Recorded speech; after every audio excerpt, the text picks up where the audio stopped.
우리 지역 주민들의 건강에 대한 궁금증을 해결해드리는 우리 가족 건강투치 시간입니다. 최근 의학 드라마가 참 많이 제작되고 또 방영되고 있죠. 가끔은 TV를 통해서 비춰지는 세계가 일반인들에게는 굉장히 신기하기도 한데요. 그중에서도 장기 기증, 또 장기 이식과 관련해서는 이 사람의 생사를 다투는 일이다 보니까 드라마 속에서도 중요하게 다뤄지곤 합니다.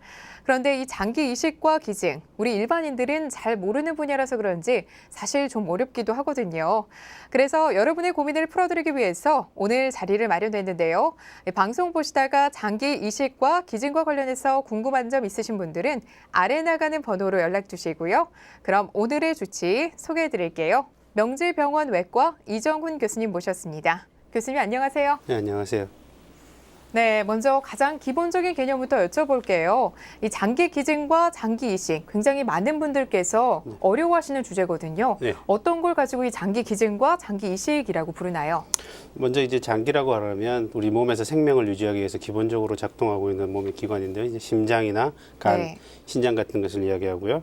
이러한 장기 기능이 완전히 망가져서 기능을 못하게 되는 걸 장기 부전이라고 그러고요. 장기 이식은 그런 기능 부전에 빠진 장기를 다른 사람의 장기로 대체해 주는 것을 장기 이식이라고 하고, 그다음에 네. 그 기능 부전에 빠진 장기를 제공해 주는 것을 이제 장기 기증이라고 이야기를 합니다. 네. 이 장기 이식이라는 게 굉장히 이 서로 다른 사람의 장기를 연결해 주는 거잖아요. 그래서 정말 어려운 일이지만 사람의 생명을 구해주는 굉장히 고마운 의술인 것 같거든요. 그러면 이런 장기 이식은 도대체 언제부터 시작이 된 건가요? 장기나 조직을 떼서 몸에 옮기거나 붙이는 개념은 사실은 고대 시대부터 있었고요. 여러분들 네. 이제 잘 아시는 것 중에 키메라라는 고대 괴물인데 그것도 이제 여러 동물의 몸을 합쳐놓은 그것도 일종의 이식의 개념이 되겠고요. 네. 그다음에 이제 신화적으로는 그 성자들, 성 코스마와 다미안이라는 분이 네. 골육종 다리가 못 쓰게 돼서 네.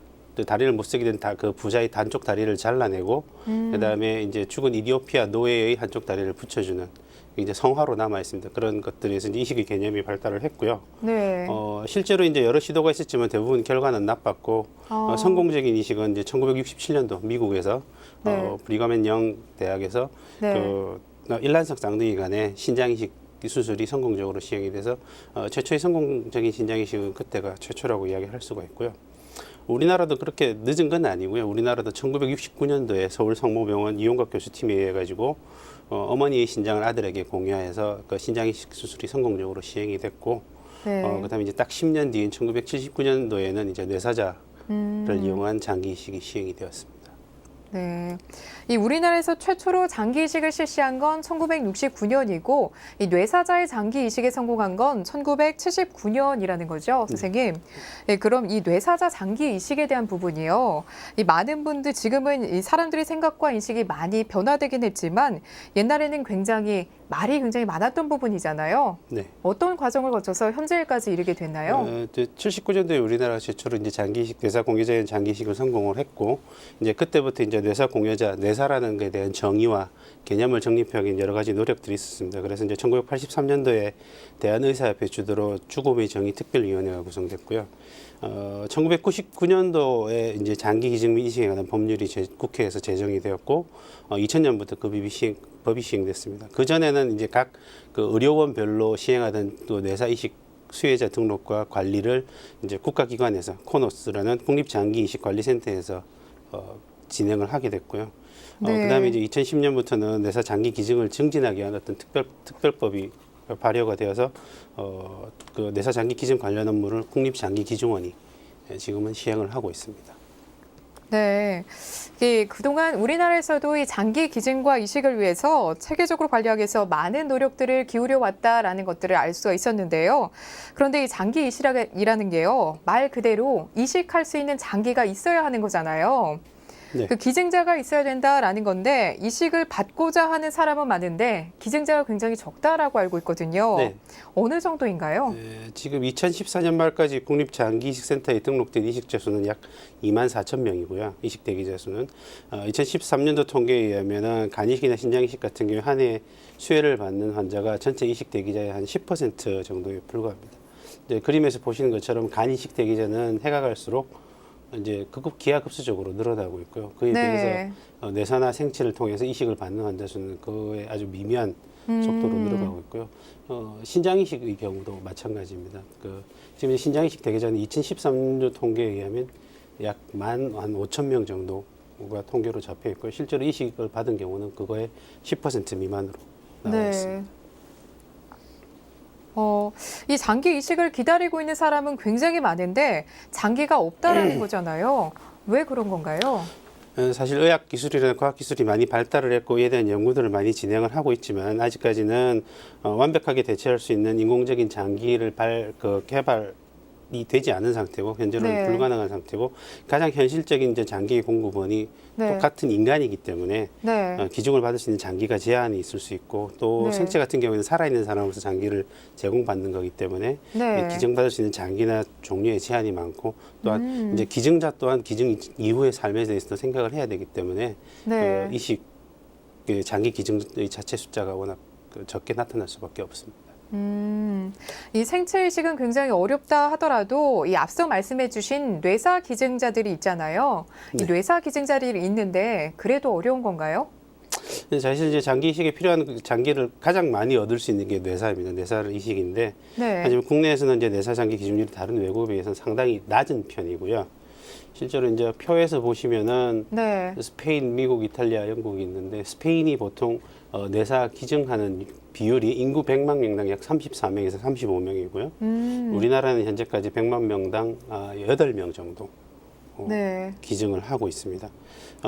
현실적으로 봤을 때 스페인이 이제 장기 기증에서 가장 높은 비율을 보이고 있고 2013년 기준으로 스페인과 한국의 인구는 한 4,700만 명 정도로 유사한데요. 기증률 자체는 한 4배 정도 차이가 납니다. 이 우리나라보다 일본이 압도적으로 낮긴 한데요. 그래도 스페인이나 유럽과 같은 나라들보다 우리나라가 훨씬 더 현저하게 낮다라는 것들을 저희가 확인할 수 있었거든요. 이 스페인은 뇌사자 중에 35% 이상이 이 기증을 찬성을 한다는 것인데 우리나라는 10%가 채 안 되는 걸 저희가 확인을 했어요.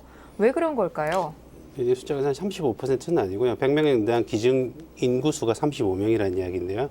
실제로 이제 첫 번째가 일반 사람들이 뇌사에 대한 인식이 상당히 부족한 편이고 홍보가 덜 된 상태라고 볼 수가 있고요. 뇌사라는 말 자체를 대부분 병원에서 처음 듣는 경우가 많고 심장이 멈추는 것 자체를 죽음이라고 인식하던 분들한테 심장이 뛰고 체온이 유지되는데 뇌가 기능을 못하니까 뇌사입니다 하고 이야기하면 그걸 받아들이기가 힘들고요. 그리고 이제 우리나라 사람들이 이제 죽은 사람의 몸에는 칼을 대지 않는다는 그런 이제 대중적인 습관들이 있고 그다음에 관습들이 있고 사체 훼손에 대한 거부감들이 크기 때문에 이제 뇌사 장기 이식에 대해서는 좀 부정적인 생각을 가지고 계신 분들도 많은 것 같고요. 그리고 일부 이제 환자나 또 의료진들 가운데는 치료 과정 중에서 뇌사로 진행하는 것 자체가 치료의 실패라고 생각되는 경우도 있기 때문에 그런 면에서 좀 많은 거부감을 가지고 계신 것 같습니다. 아무래도 사체 훼손을 하는 것이다, 뭐 이런 의식. 우리나라는 전통적으로 유교적인 관습이나 의식이 굉장히 많잖아요. 그런 생각들을 가지고 계신 분들이 굉장히 많은 것 같아요. 여러분은 지금 생방송 CNN과 함께하고 계십니다. 오늘은 명지병원 이정훈 교수님과 함께 장기 이식과 기증에 대한 다양한 이야기 나눠보고 있습니다. 이와 관련해서 궁금한 점 있으신 분들은 010-8419-1110으로 지금 바로 전화나 문자 주세요. 전문가가 여러분의 고민들 시원하게 해결해 드리겠습니다.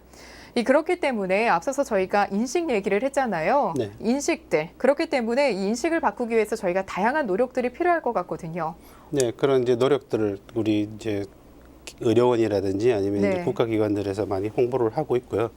이제 국가 방송을 통해서 지금 광고도 많이 나가고 있고, 그다음에 이제 장기식 관리센터, 장기기증원, 생명있기운동본부 등에서 다양한 형태의 장기기증 증진 프로그램들을 시행을 하고 있습니다.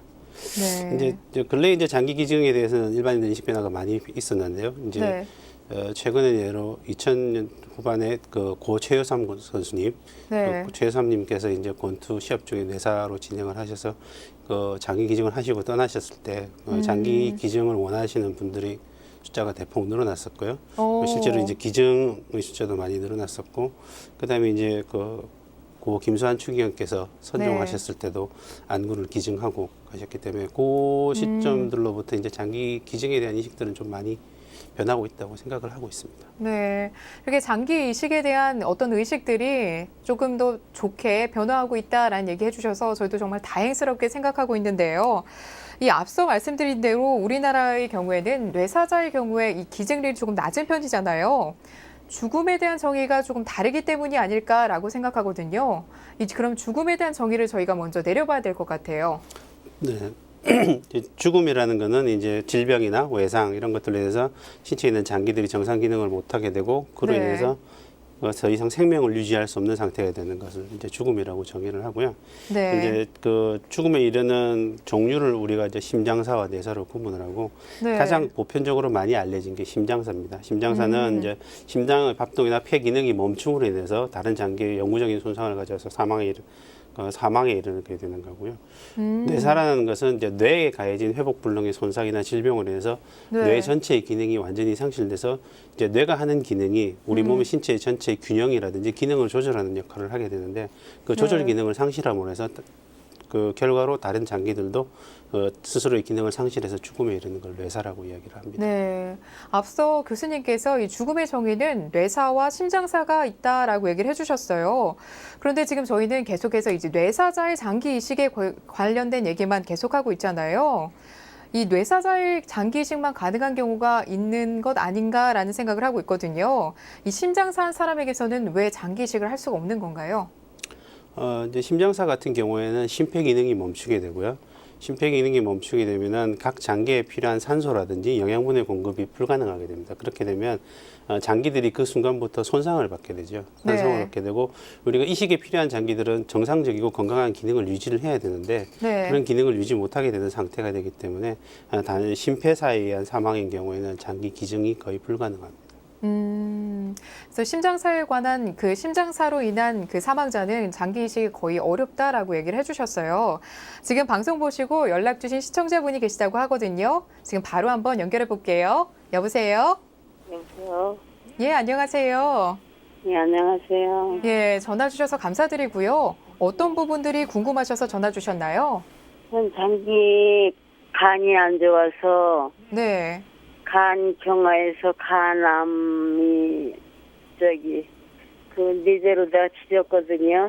네.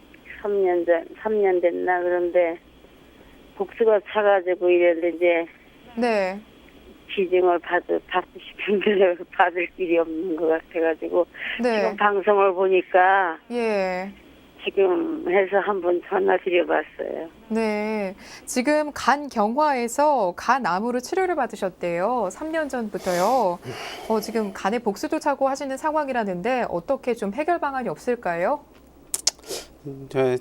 이거는 좀 민감한 이야기인데요. 현실적으로는 지금 만약에 뇌사를 기다리신다면 그거는 당장은 해결 방안이 없고요. 네. 그리고 이제 환자분의 개개인의 상태에 따라 다르긴 하지만 네. 이제 간암까지 진행하신 경우에는 네. 그 간암의 병기에 따라서 네. 실질적으로 이제 이식 자체가 불가능한 경우도 있을 수 있기 때문에 이거는 제가 여기서 뭐 된다 안 된다 어떻게 네. 하면 빠른 방법이다를 말씀드리기는 좀 곤란할 것 같고요. 네. 어려운 질문입니다. 일단은 우리 병원에 가셔서 지금 현재 그 간암의 그 병기 상황에 대해서 조금 알아보시고 이식이 가능한 상황인지를 먼저 확인을 해보셔야 된다고 얘기를 해주셨어요. 그래서 병원에 가시고 확인을 한번 받아보시는 것이 좀 더 정확한 진단이 되지 않을까 싶고요. 보다 자세한 내용은 저희가 방송 후에 연결해 드려서 이제 정보 드리도록 할게요. 전화 주셔서 감사드립니다. 예. 그러면 이제 계속해서 다음 질문을 조금 저희가 풀어봐야 될 텐데요. 저희가 심장사한 사람에게서 장기 기증을 할 수 없는 이유까지 저희가 들어봤어요. 그러면 이 장기 기증을 할 때도 그럼 이제 뇌사의 경우에는 뇌사자에게서는 왜 가능해지는 건지 좀 궁금하거든요. 뇌사의 경우에는 이제 뇌가 이제 비가역적인 손상을 받아서 네. 뇌 기능이 영구적으로 정지되는 거고요. 네. 근데 이제 심장은 우리 몸에서 유일하게 스스로 움직일 수 있는 근육이거든요. 네. 심장 근육은 뇌 기능이 정지하더라도 스스로 움직이게 되고 네. 거기에 이제 의료진들이 적절한 유지요법을 하게 되면은 심장 기능을 계속 유지를 할 수가 있습니다. 심폐 기능을. 네. 그렇게 되면 장기가 많이는 아니죠. 아주 오래는 아니지만 어느 일정 기간 동안 그 건강한 상태를 유지를 할 수 있기 때문에 그래서 장기 기증이 가능한 겁니다. 그러면요, 또 이게 얘기를 듣다 보니까 궁금해진 내용들인데요. 이 뇌사자라는 게요, 우리가 흔히 드라마나 영화 많이 보잖아요. 드라마나 영화에서 나오는 식물인간, 이 식물인간이 된 상태를 말하는 건지 궁금해요. 뇌사자하고 식물인간은 그 정의가 다르고요. 네. 뇌사는 뇌 전체 기능이 완전히 마비된 거고 거기에 더해서 뇌간이라고 하는 네. 우리 몸에서 이제 심장 박동이라든지 호흡을 조절하는 중요한 기능을 하는 중추 부분이 있는데요. 그 네. 부분까지 완전히 기능이 손실이 돼서 더 이상 몸에 있는 심장이나 폐, 호흡 기능을 조절하지 못하는 상태가 되는 거고요. 식물인간은 이제 외상이나 다른 원인에 의해서 뇌 기능 일부가 정지한 상태. 그래서 이제 뭐 책에서는 다른 말로 부분 뇌사라고도 이야기하는데 이런 경우는 대개는 우리가 아까 이야기한 뇌간이라는 중요 부위는 손상을 네. 받지 않았기 때문에 네. 심장이 뛰게 하고 스스로 숨쉬게 하는 능력을 가지고 있습니다. 그래서 뇌사와 식물인간은 구분을 해야 되고요. 그러면 단순하게 뇌사와 식물인간은 같은 건 줄 알았는데 굉장히 교수님 말씀을 듣고 보니 많이 다른 부분이 있다라는 거 알겠어요. 그럼 지금 이 환자는 뇌사다라고 판정을 하려면 식물인간과 구분해서 좀 판정을 지어주는 게 굉장히 중요할 것 같거든요. 어떨 때 저희가 뇌사라는 판정을 내리나요? 일차적으로 이제 뇌사 판정을 내리는 거는 이제 환자에서 우리가 기본적으로 보는 반사들이 있습니다. 뇌 반사들이 있는데 네. 그 대광 반사라고 해서 동공에 빛을 비추어주면 그 동공이 축소가 됩니다. 축소되는 반사라든지 목에 이렇게 자극을 하게 되면 구역질을 하게 되는데요. 네. 구역 반사들이 그런 반사들이 뇌사 환자에서는 완전히 사라지게 됩니다. 네. 완전히 사라지게 되고 그다음에 통증을 자극을 줬을 때 반응이 없습니다. 네. 그런 것들이 살아야 되고 그다음에 인공호흡기를 제거할 수가 없습니다. 자발 호흡을 하지 않기 때문에. 근데 이제 식물인간 같은 경우에는 인공호흡기를 제거했을 때도 호흡 중추가 살아있기 때문에 호흡이 가능하고요. 네. 그런 사람들은 식물인간이라고 하는 거고 그다음에 이제 뇌파를 보면 뇌파가 네. 전혀 나타나지 않습니다. 그냥 평평하게 일직선으로 나타나게 되고 식물에게서는 부분적인 뇌파를 볼 수가 있고요. 그다음에 이제 그 MRI나 아니면 네. 뇌 초음파를 통해서 보면은 뇌 혈류가 뇌사 환자에서는 전혀 나타나질 않고요. 그 식물인간에서는 뇌 혈류가 그래도 유지가 되고 있는 그런 상태를 보게 되고요. 네. 그런 이제 검사를 우리가 이제 규정에 따라서 2차에 걸쳐서 서로 다른 전문의들이 신경과나 신경외과 전문의를 포함한 서로 다른 전문의가 6시간, 성인의 경우에는 6시간간 2차에 걸쳐 실행을 하고 네. 최종 뇌사 판정은 또한 병원에 있는 뇌사 판정위원회에서 그 사실들을 총합해서 최종 뇌사 판정을 하게 됩니다. 그래서 뇌사 판정이 이루어지기 전까지는 우리가 그 대상자를 뇌사자라 부르지 않고요. 네. 잠재 뇌사자라고 이야기를 합니다. 그렇군요. 이렇게 뇌사라는 진단을 내렸어요. 그러면 이제는 빠르게 장기이식을 해야지 또 다른 생명을 저희가 구할 수가 있잖아요. 이렇게 아무나 또 장기이식을 할 수가 없잖아요. 어떠한 절차들을 거치게 되나요? 일단은 뇌사 위에 뇌 기능이 정지한 이후에 장기 기능에는 다른 장기의 기능에는 이상이 없어야 되고요. 네. 그다음에 이제 절차는 잠재 뇌사자가 발생을 하게 되면 평소에 이제 장기 기증 의사를 밝혔던 분이나 이제 보호자들 중에 주치의에게 뇌사 통보를 듣고 장기 기증 의사를 밝히는 분들에 한해서 네. 이제 해당 병원에 있는 이식 코디네이터나 네. 그다음에 한국장기기증원에 연락을 하게 되어 있습니다. 현재는 현행법으로는 뇌사자가 발생하게 되면 해당 기관의 의료 기관장은 네. 그 국립장기기증원에 뇌사 발생을 통보하도록 법으로 규정되어 있고요. 그 이제 뇌사에 동의하는 경우에는 이제 네. 저희들이 주치의가 상의를 해서 장기기증원에 통보를 하고 네. 그다음에 이제 수혜자를 저희들이 이제 찾습니다. 수혜자를 찾기 위한 네. 검사들을 진행을 하게 되고요. 아까도 말씀드렸던 1차, 2차에 거친 뇌사 판정위원회를 거쳐서 네. 뇌사 판정위원회에서 최종 뇌사 판정을 하게 되면 네. 이제 각 장기 이식 수술팀들이 각 병원에서 참여해서 장기 적출 수술을 진행을 하고 그 장기들이 이제 각 병원으로 보내져서 이식 수술로 진행을 하는 그런 과정을 거치게 됩니다. 그렇군요. 네, 그렇지만 장기 이식을 못하는 부분도 분명히 있을 거란 말이죠. 이 장기 이식이 가능한 경우는 어떠한 경우인가요? 기증이 가능한 경우는 일단 이제 뇌사의 조건이 되는 구조적이고 회복 불가능한 뇌 손상이어야 하고요. 그다음에 네. 이식 가능한 장기의 기능적인 이상이 없어야 됩니다. 그리고 네. 비교적 젊은 연령이면 좋겠고요. 네. 암이나 만성 질환의 치료 병력이 없는 경우가 좋겠고요. 그다음에 실질적으로 그 이식 뇌사 상태에서 네. 치료되고 있는 감염증이 없어야 합니다. 그런 것들이 조건이 되고요. 최근 이제 뇌사 기증은 그 기증자 숫자도 적어지는 상태이기 때문에 연령도 좀 많이 올라갔어요. 그래서 한 65세 전후에서도 기증이 가능하고 네. 우리가 이제 그거는 의학적으로 이제 경계성 공여자라 그래가지고 네. 이제 나이가 많으면 장기 기능 어느 정도는 떨어지기 때문에 그런 경우에는 이식 대상자의 범위를 제한하는 경우도 있습니다. 그래서 이 장기 이식이 가능한 경우는 이식 가능하는 장기에 기능적인 이상이 또 없어야 하고요. 또 뇌사 장기 기증의 조건에는 또 이 이식하시는 분의 연령도 좀 낮아야 된다라는 얘기들 해주셨어요. 근데 뇌사 기증자 말고요. 심정지 공여자라는 얘기를 제가 들어봤거든요. 심정지 공여자는 어떤 것들을 이야기하는 건가요? 네, 단순 사망은 아니고요. 이제 네. 저희들이 뇌사 관리를 하는 도중에 이제 뇌사 환자들 자체도 그 심폐 기능이 불안정한 경우가 있는데요.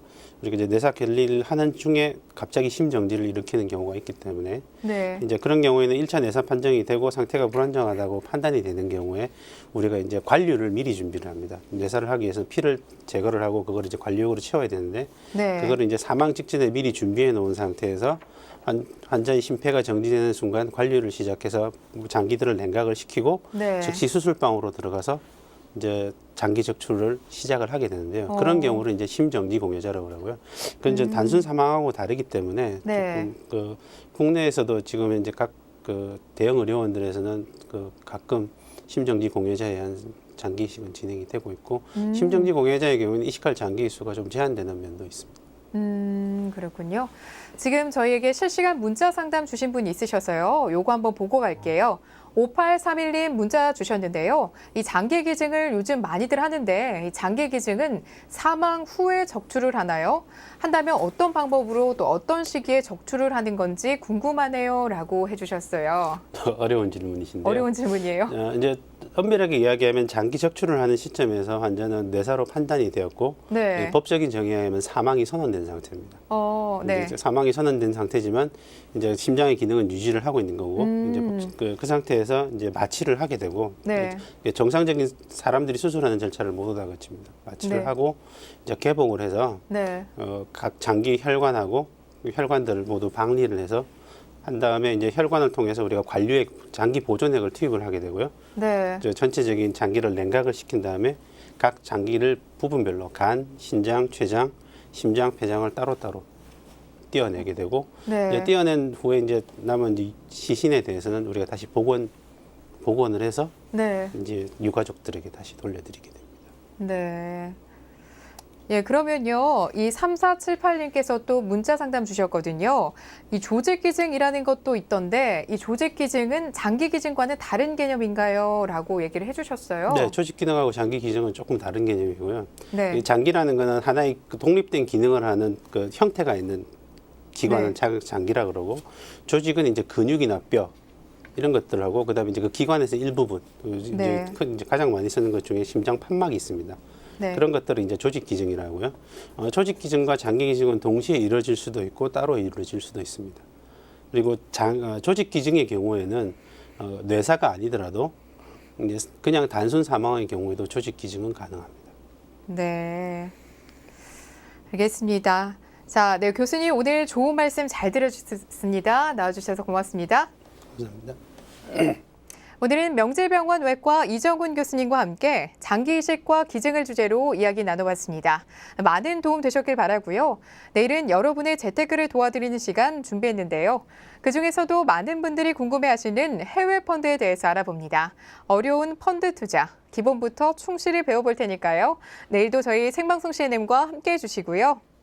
그럼 저는 내일 다시 알찬 소식 들고 찾아올게요. 시청해주신 여러분 고맙습니다.